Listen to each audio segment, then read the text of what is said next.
نحمده ونصلي على رسوله الكريم اما بعد فاعوذ بالله من الشیطان الرجیم بسم اللہ الرحمن الرحیم لیس علیکم جناح ان تبتغوا فضلا من ربکم، تمہارے اوپر کوئی گناہ نہیں ہے کہ تم اپنے رب کا فضل تلاش کرو۔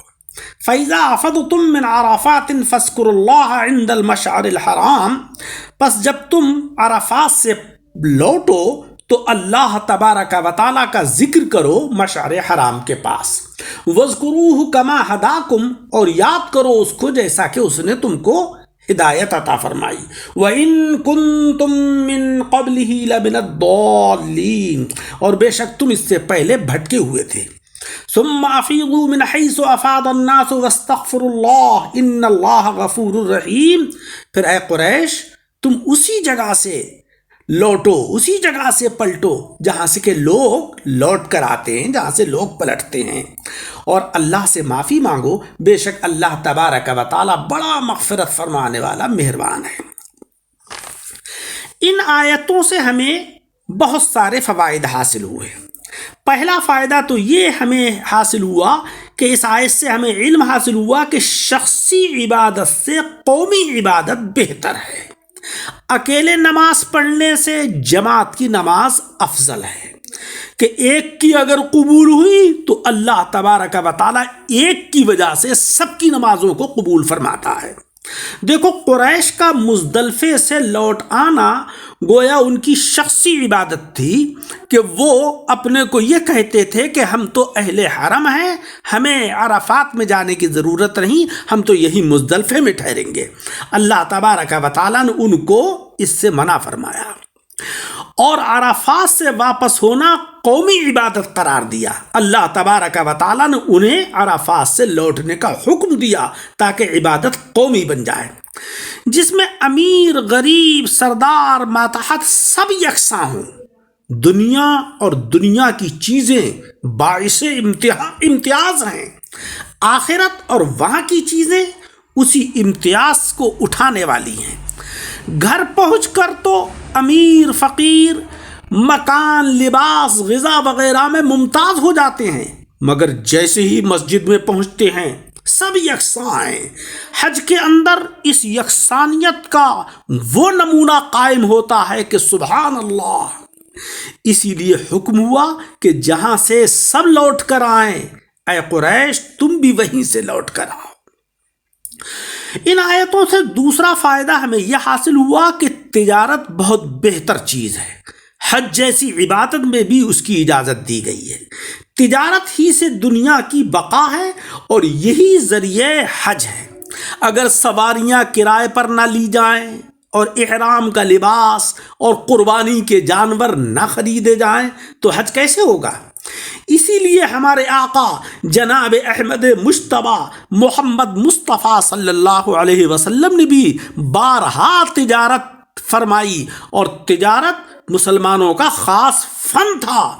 افسوس ہے کہ وہ اس کو بھی کھو بیٹھے۔ ان آیتوں سے تیسرا فائدہ ہمیں یہ حاصل ہوا کہ حج کی ادائیگی کے وقت قومی امتیاز اور دنیاوی بڑھائیاں یہ محرومی کا باعث ہے، لہذا قومی فخر نہیں کرنا چاہیے کہ ہم صاحب فلاں قبیلے سے ہیں، ہمارا تعلق تو فلاں خاندان سے ہے، اور ہم تو صاحب دنیاوی اعتبار سے اس معیار پر فائز ہیں۔ یہ سب چیزیں اللہ تبارک و تعالیٰ کی بارگاہ میں قابل قبول نہیں ہیں۔ اللہ رب العزت کی بارگاہ میں تو سب سے افضل وہ ہے، ان اکرامکم عند اللہ اتقاکم، تم میں جو سب سے زیادہ پرہیزگار اور سب سے زیادہ متقی ہے وہی اللہ کے نزدیک باوقار اور باعزت ہے۔ دیکھو قریش کو حکم ہوا کہ تم بھی عام لوگوں کے ساتھ عرفات ہی پہنچا کرو، اور ان کے ہی ساتھ تم واپس ہوا کرو، مانو کہ تم قومی فخر کرتے ہو اور قومی برتری کے اندر مبتلا ہو، لیکن ہماری بارگاہ کے اندر یہ برتری تمہاری قابل قبول نہیں ہے، لہذا سب کے ساتھ تم عرفات تک جاؤ اور سب کے ساتھ وہاں سے واپس آؤ۔ چوتھا فائدہ ہمیں یہ حاصل ہوا کہ ہمیشہ مسلمانوں کی جماعت کے ساتھ رہنا ضروری ہے۔ جماعت سے علیحدگی ہلاکت ہے۔ قرآن عظیم میں اللہ رب العزت نے فرمایا کہ وَاعْتَصِمُوا بِحَبْلِ اللَّهِ جَمِيعًا وَلَا تَفَرَّقُوا، اللہ کی رسی کو مضبوطی سے پکڑ لو اور ٹکڑے ٹکڑے نہ ہو جاؤ، متفرق جماعتوں اور گروہوں میں نہ ہو جاؤ۔